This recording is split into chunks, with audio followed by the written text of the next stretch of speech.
সুপ্রিয় সকলকে স্বাগত। আজকে আমরা একটি ভাষাবিজ্ঞানের উপর ক্লাস নিচ্ছি। সেই ভাষাবিজ্ঞানটি মূলত ইংরেজি ভাষাবিজ্ঞান। আমরা এখানে দিয়ে দেওয়ার চেষ্টা করেছি দেয়ার আর ভার্সেস দেয়ার ইজ, আর এখানে দেওয়ার চেষ্টা করছি নো ভার্সেস নট। ছোট ছোট কিছু সিলি মিস্টেক্স আছে যেগুলো আমরা দৈনন্দিন জীবনে করে থাকি, সেগুলিকে বলা হয় মূলত কমন মিস্টেক্স। এই কমন মিস্টেক থেকে পরিত্রাণের উপায় কি? সেগুলি হলো আমাদের প্রতিনিয়ত ব্যাপক চর্চা করতে হবে ভাষাবিজ্ঞান। তারপরে আমাদের পত্রিকা পড়তে হয়, ম্যাগাজিন পড়তে হয়, আমাদের বিভিন্ন ধরনের দেওয়ালিকার সঙ্গে যুক্ত থাকতে হয়। আমাদের বর্তমান যে শিক্ষার্থীগুলো রয়েছে তারা পাঠ্যপুস্তক নামক কিছু গ্রন্থকে পড়াশোনা করে থাকে এবং পরীক্ষার খাতে গিয়ে জাস্ট বমি করে দিতে চায়। এই যে বমি করার যে প্রক্রিয়াটা, সেটা অনেক যুগ থেকে শুরু হয়েছে, এখন পর্যন্ত চলছে। এখন অনেকে শুধু রেজাল্ট চায়, খাতা কলমের রেজাল্ট চায়। আসলে সে তার ভিতরে কোনো উদ্ভাবনী চিন্তা চেতনার প্রকাশ ঘটেছে কিনা, তার ভিতরে কিছু ইনোভেশন হয়েছে কিনা, বা ইনোভেটিভ চিন্তার কোনো উদয় হয়েছে কিনা, এগুলো নিয়ে কারো কোনো ভ্রুক্ষেপ নেই। সবাই যেন রেডিমেড জিনিসটা চায়, সবাই যেন কর্পোরেট চিন্তাটা করছে।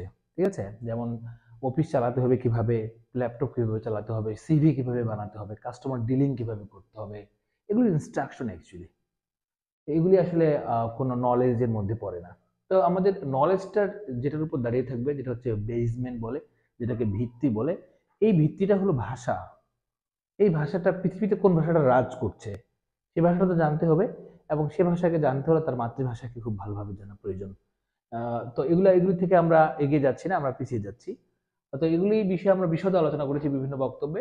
আমরা এই যে আমাদের প্রাসঙ্গিক যে ক্লাসটি বা টপিকটি, সেটার উপরে আলোচনাটা করি আগে। সেটা হচ্ছে দেয়ার কি কখনো সাবজেক্ট হতে পারে কিনা। দেয়ার কি কখনো সাবজেক্ট হতে পারে কিনা। আমরা যখন পড়াশোনা করতাম যে দেয়ার আর সবসময় এই জিনিসটা মাথায় আসতো, দেয়ারের সঙ্গে আরটা বেশ শ্রুতিমধুর হয়, এরকম আমরা মনে করতাম। আসলে এরকম কোনো জিনিসের কোনো ভিত্তি নাই, দেয়ার কখনোই সাবজেক্ট হতে পারে না। দেয়ার হচ্ছে একটা প্লেসকে নির্ধারণ করে, ঠিক আছে। এখানে মূলত দেয়ার কখনোই সাবজেক্ট না, দেয়ারের পরে যে নাউন বা প্রোনাউনটা থাকবে সেটাই হবে সাবজেক্ট। এখন আমরা দেখি এখানে many boys waiting, many boys, many boys, দেখেন এখানে এখানে সাবজেক্টটা কি মূলত মেনি বয়েজ, এটা হচ্ছে ভার্ব। এটা যে প্রগ্রেসিভ করা হয়েছে ওয়েটিং এ, এই ওয়েটিংটা যখন প্রগ্রেসিভ হলো, নিশ্চয়ই একটা প্রগ্রেসিভ অক্সিলারিজ লাগবে। প্রগ্রেসিভ অক্সিলারিটা কি হবে, ইজ হবে নাকি আর হবে? যেহেতু মেনি বয়েজ প্লুরাল, প্লুরাল হলে সে আর কে নেবে। মেনি বয়েজ আর ওয়েটিং দেয়ার, দেয়ারটা আসলে শেষে হওয়ার কথা ছিল, কিন্তু সেটা সামনে নিয়ে চলে আসছে। ঠিক আছে, একটি সিনট্যাক্স গত ব্যাপারের জন্য, এটি দৃষ্টিনন্দন হওয়ার জন্য মূলত। সেক্ষেত্রে আমরা মনে রাখবো দেয়ারের পরে যে নাউন বা প্রোনাউনটি থাকবে সেটার উপরে ডিপেন্ড করবে সাবজেক্টটা। তো এখানেও দেয়ার ইজ হবে নাকি আর হবে, এখানে মনে রাখতে হবে এখানে কি আছে, এ বিউটিফুল স্কুল, এখানে একটা ডিটারমিনার দেওয়া আছে এ। ঠিক আছে, সেটা সিঙ্গুলার, সিঙ্গুলার মানে সেখানে ইজ হবে। নর্মাল বিষয়, এটা খুব স্বাভাবিকভাবে চিন্তা করতে শিখতে হবে। আমরা এর আগে অনেক বক্তব্য দেওয়ার চেষ্টা করেছি। আমি ব্যক্তিগতভাবে অনেকগুলো স্টুডেন্টকে একই কথা বলার চেষ্টা করি যে জ্ঞানের চেয়ে বড় কিছু আছে কিনা।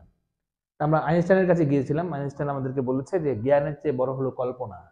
মানুষ স্বপ্ন দেখতে টাকা পয়সা লাগে না, আমাদেরকে কল্পনা করতে হবে। আমরা বলেছি যে তোমার অনেকে আমরা অনেকেই বলার চেষ্টা করি যে মানে what is your limit actually. আমরা বলি যে স্কাই ইজ দ্য লিমিট। আবার অনেকেই বলতে চেষ্টা করছে তুমি যখন স্কাই চলে যাবে, আকাশ বরাবর যাবে, তখন দেখবে there is no sky actually.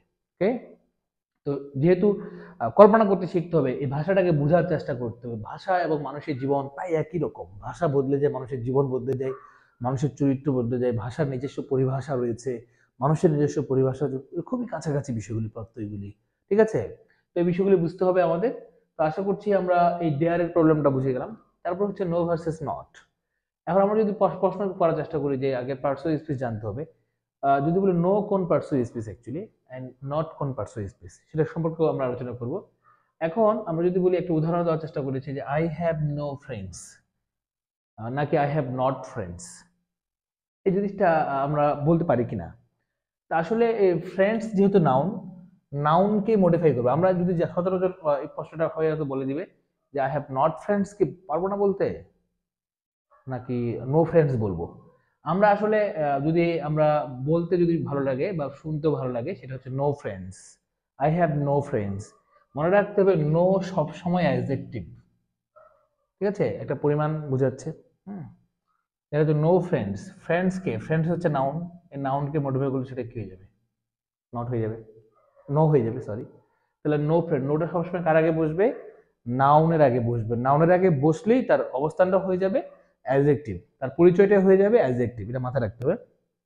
তারপর এরপরে একই জিনিস আসছে দেখেন, I have no slash not any friends, এই ফ্রেন্ডসটা কি, ফ্রেন্ডসটা হচ্ছে নাউন, নাউনের আগে যেটা থাকবে সেটা কি, অ্যাডজেক্টিভ, এনি হচ্ছে অ্যাডজেক্টিভ, অ্যাডজেক্টিভকে কে মডিফাই করতে পারে, অ্যাডজেক্টিভকে মডিফাই করতে পারে অ্যাডভার্ব, নটটা তাহলে কি এখানে পাইলাম আমরা, অ্যাডভার্ব।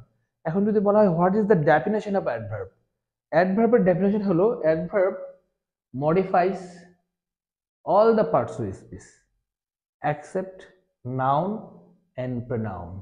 তো ঘটনা হচ্ছে এনি হলো অ্যাডজেক্টিভ, অ্যাডজেক্টিভকে মডিফাই করবে কে, অ্যাডভার্ব করবে। তো নো তো আমরা জানি এটা অ্যাডজেক্টিভ হিসেবে ব্যবহৃত হবে এবং নাউনের আগে বসবে, কিন্তু নট তাহলে কার আগে বসবে, অ্যাডজেক্টিভের আগে, কারণ এটা এটাকে মডিফাই করতে পারে। তাহলে সেক্ষেত্রে আমরা নটটা এখানে বসাবো। আশা করি আমরা বুঝেছি নো এবং নটের মধ্যকার পার্থক্যগুলি। ছোট ছোট করে এই ভাষাগুলির ছোট ছোট যে ইংরেজির যে কমন মিস্টেক্স গুলি আছে এগুলো যদি আমরা সুন্দর করে একটু আলোচনা করতে পারি, তাহলে আমরা একটু নির্ভুল জ্ঞানের দিকে ধাবিত হতে পারবো এবং আমাদের চর্চাগুলি, আমাদের অনুশীলনগুলি খুব সুন্দর হবে। সকলকে ধন্যবাদ।